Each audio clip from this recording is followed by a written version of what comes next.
Good morning बच्चों। आज की वीडियो में हम करेंगे कक्षा 7 विज्ञान और इसमें अध्याय 2 है प्राणियों में पोषण। तो इस अध्याय को हम विज्ञान की कार्यपुस्तिका में करेंगे बच्चों। तो चलिए शुरू करते हैं बच्चों। हाँ, अगर आप चैनल पे नए हैं या चैनल सब्सक्राइब नहीं किया तो कर लीजिए बच्चों, क्योंकि इसमें आपकी तैयारी कराई जाती है। तो चलिए शुरू करते हैं।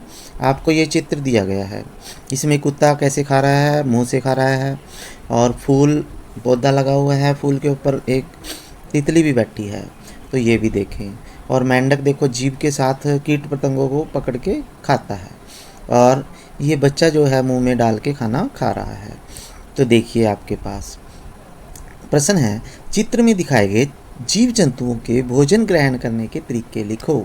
तो इसने बताया है कि चित्र में उन जीव जंतुओं के नाम लिखें और जो चित्र में दिखाए गए हैं और वो कैसे भोजन करते हैं। तो कुत्ता है जैसे मुंह से, पौधे जड़ से और रंध्र से, मेंढक जीभ से, पुष्प मुंह से, और इसके ऊपर तितली भी बैठी है, वो रस को चूस कर लेती है बच्चों।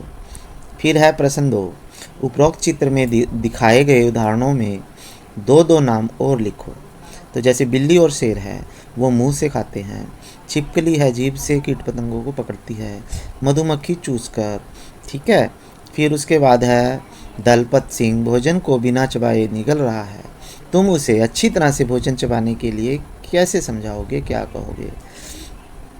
तो जो दलपत सिंह ऐसे ही भोजन चबा रहा है, बिना चबाए निगल रहा है ना, तो उसको यही सलाह देंगे कि भोजन चबा कर खाने से उसमें एंजाइम मिल जाते हैं जो हमारे मुंह में होते हैं, और जो भोजन को बारीक और मुलायम भी बनाते हैं। इससे भोजन पचाने में आसानी होगी और उसको उससे सभी पोषक तत्व आसानी से मिल जाएंगे। तो इसलिए भोजन को चबाकर खाना चाहिए। आगे प्रश्न है 4, तुम्हें यहीं मनुष्य के पाचन तंत्र का चित्र दिया गया है और इन पाचन अंगों के नाम लिखें जो आपको यहाँ से निकलते हैं, एंजाइम निकलते हैं। जैसे आपके पास ये चित्र है, तो मुंह में लाला ग्रंथि होती है बच्चों, जिसमें से लार रस निकलता है। फिर है एसोफेगस, एसोफेगस में भी मुंह की लार जो है वो नीचे आ जाती है भोजन के साथ। फिर आपके पास यकृत है, यकृत से पीत रस निकलता है बच्चों, ठीक है। और आमाशय से अम्ल और पाचक रस निकलते हैं।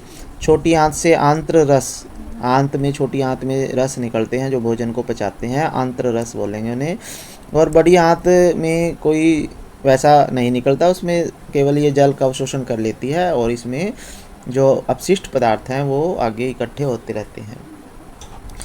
फिर प्रश्न 5 है, बूढ़े हो जाने पर दांत टूटने लगते हैं, तो बूढ़ों को खाना खाने में बहुत परेशानियां होती हैं, तो अपने शब्दों में ये लिखें। तो दांत टूटने से जब खाना है अच्छी तरह से नहीं चबाया जा सकता, जिससे भोजन पचाने में भी कठिनाई आती है। तो इसलिए हमें फिर हल्की फुल्की चीज़ें ही खानी पड़ती हैं। फिर है अपने दोस्त के मुंह में दांतों का अवलोकन करो। क्या सभी दांत एक समान हैं? नहीं, दांत अलग अलग आकार के होते हैं। उन्हें देखकर अपने दोस्त की बत्तीसी का चित्र बनाएं। तो आपने यहाँ पे दांतों का चित्र बनाना है बच्चों, जहाँ पे आपको लिखा है ना दांतों का चित्र बनाओ, तो यहाँ पे आपने बनाना है। फिर है प्रश्न 7, दोस्त के दांतों को, अपने दांतों को आईनों में देखिए और दाढ़ और आगे के कृतक दांत में क्या फ़र्क है।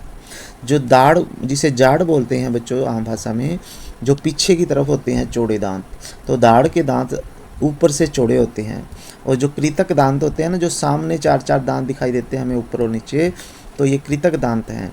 इन्हें, ये आगे से तेज धार के होते हैं जिनसे हम सेब वगैरह काट के खाते हैं। ऐसे 2 पशुओं के नाम लिखो जो जुगाली करते हैं। गाय भैंस हैं, ये जुगाली करते हैं बच्चों, ये चारे को चबा के खाते हैं। जुगाली करने वाले जंतुओं का प्रमुख आहार हरा चारा होता है, घास होता है। फिर रमेश ने अपनी विज्ञान की पाठ्य पुस्तक में पढ़ा कि जंतु घास खाते हैं तो उसमें मौजूद सेलुलोज का पाचन कर पाते हैं। तो हाँ, तो इसमें क्या है, घास खाने वाले जीवों के पाचन तंत्र में ऐसे एंजाइम होते हैं, ऐसे सूक्ष्म जीव होते हैं जो सेलुलोज का पाचन करते हैं, तो इसलिए वो घास खा सकते हैं, लेकिन हम नहीं खा सकते। फिर है पीत मिलान करने हैं बच्चों 10वें प्रश्न में। जो पीत है वो यकृत से निकलता है, पीत रस, आमाशय से अमल निकलता है और जो 7.5 मीटर लंबी आंत होती है वो छोटी आंत होती है। और पानी और खनिज का अवशोषण बड़ी आंत में होता है बच्चों, और लार ग्रंथि से लार निकलती है जो, ठीक है, मिलान करने थे। फिर उसके बाद है ऊपर दिए गए ए और बै कॉलम में से कोई 2 पाचन रसों को के नाम लिखे। तो ऊपर जो कॉलम में दिए गए थे ना बै में, तो उसमें अम्ल है, पीत रस है और लार, ये पाचक रस होते हैं। ये भोजन को पचाने में हेल्प करते हैं। फिर बै है, कॉलम ए और बै में पाचन तंत्र के अंगों को ऊपर से नीचे क्रम में लिखें। तो सबसे पहले लार ग्रंथि आएगी बच्चों, जो मुंह में होती है। फिर आमाशय में जाएगा भोजन, फिर छोटी आंत में जाएगा और फिर बड़ी आंत में जाएगा। फिर उसके बाद है सही जोड़े बनाओ। चीरने फाड़ने वाले दांत होते हैं बच्चों, इन्हें हम रदनक बोलते हैं। फिर है काटने चबाने और पीसने वाले दांत जो होते हैं, दाढ़ के दांत या चवर्णक या अग्र चवर्णक होंगे, और काटने वाले दांत कृतंक होते हैं बच्चों। तो बच्चों आज की वीडियो में इतना ही था, फिर मिलेंगे नेक्स्ट वीडियो में नेक्स्ट अध्याय के साथ। तब तक के लिए आप चैनल पे बने रहें। थैंक यू बच्चों, जय हिंद।